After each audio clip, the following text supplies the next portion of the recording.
Do you experience anxiety in a situation, particularly that other people are going through, that really has no impact on you whatsoever? Hi, I'm Shannon. I'm a counselor in training. I'm also autistic, and I endured childhood trauma. A lot of times, situations like this, when you experience anxiety, even though you're not experiencing the situation yourself, or in the situation, or making the decisions yourself, it's actually somebody else going through it, but you're experiencing the anxiety. It's likely due to childhood trauma. A lot of times this is because growing up, you were likely the older sibling or the scapegoat child who was made responsible for other people's actions. I experience this quite a bit.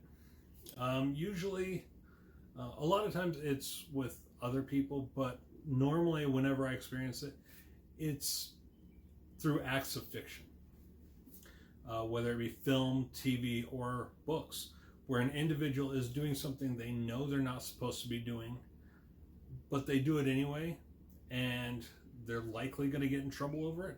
I experience this a lot anytime watching Kevin James's movies and TV shows, particularly Kevin Can Wait, because every episode is like that. He's doing something he knows he's not supposed to do. He's going to get in trouble for it, and it's nerve-wracking. It's anxiety-inducing. I recently began reading this book, Hidden Pictures. It's by Jason Rikulik. I know you couldn't really make it out here because of the Target sticker. It's a really good book, and I'm about halfway through it, but it's gotten to a point just like that. The main character, she's the nanny for this little boy who's kind of being not really harassed, but communicated to by a spirit.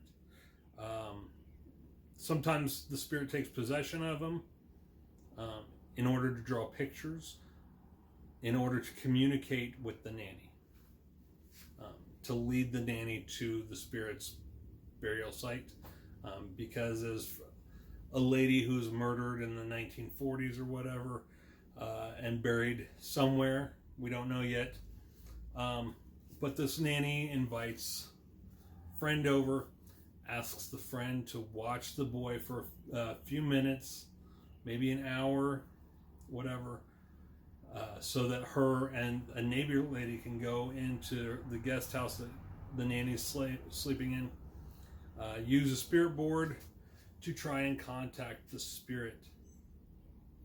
The parents want to raise their child through science. They have no patience for religion, spirituality, paranormal, or anything like that. So last night I got to the chapter that it started to go that way, and I had to stop. Within the first 2 paragraphs of the chapter, it started leading into that direction. And I read a page and a half in. I had to stop. I had to prepare myself for what was coming. I'm not sure if I'm going to pick it back up tonight and continue reading it or not. But things like this, even though I know it's fictitious and it has no bearing on me whatsoever, I receive anxiety from this. Same with watching any of Kevin James's movies, TV shows, whatever. It's anxiety inducing because as the oldest, I was made responsible for other people's actions when my mom wasn't around. Whether it had been my younger brother or her best friend's son. I was always the one who was responsible for whatever reason. Anytime my brother would do something he knew he wasn't supposed to, I would be the one who got in trouble for it because, in my mom's own words, "You're the older brother, you should have stopped him."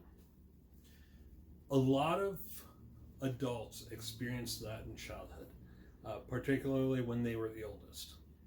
And for many, it doesn't really impact them too much.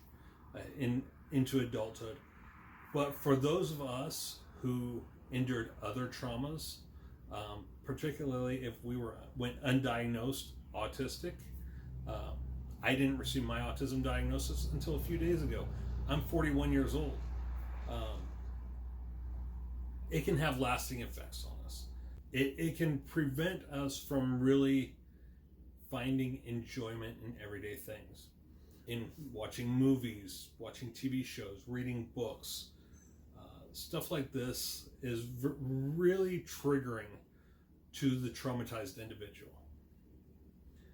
And if you're one of these who, like me, experiences this anxiety, who gets triggered by situations like this in fiction, or if you get triggered because somebody else you know is doing something they know they're not supposed to, even if you're a grown adult, they're a grown adult, you have no control over them, you receive anxiety because they're doing it, because you know it's wrong, you know they're going to get in trouble for it. That's why. That is likely the reason. Because you experienced that childhood trauma of being the scapegoat. You were the one who was always put in charge of other people. Or even if you weren't in charge of them, you were expected to take charge whenever you saw them doing something wrong. And it can be really difficult to overcome that, to experience things like this, or to read things like this, or watch things like that, and not get triggered once you've been through that.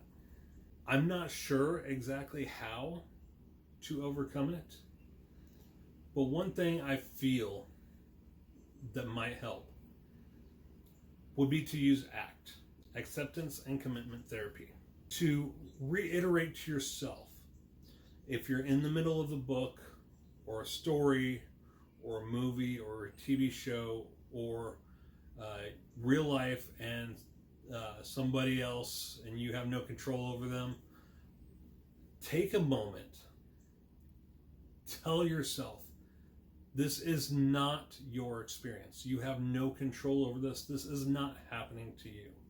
Think of the things that are real, that you can touch, that you can interact with, that you have control over. Think of your 5 senses. I know human beings have more than just 5 senses. Think of your main 5.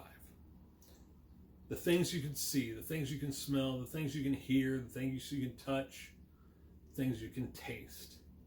Think of those things to bring you out of that story and into your reality. Take some deep breaths. If you have to, take a break and come back to it, like I'm doing with this book. It may take you a few days. It may take you a few hours, a few minutes. As long as you return to it and you finish, you work your way through it, that's all that matters. Because this has nothing to do with you. This has nothing to do with your past. You are not in control of what's going on with these characters, with these people. Just remember that.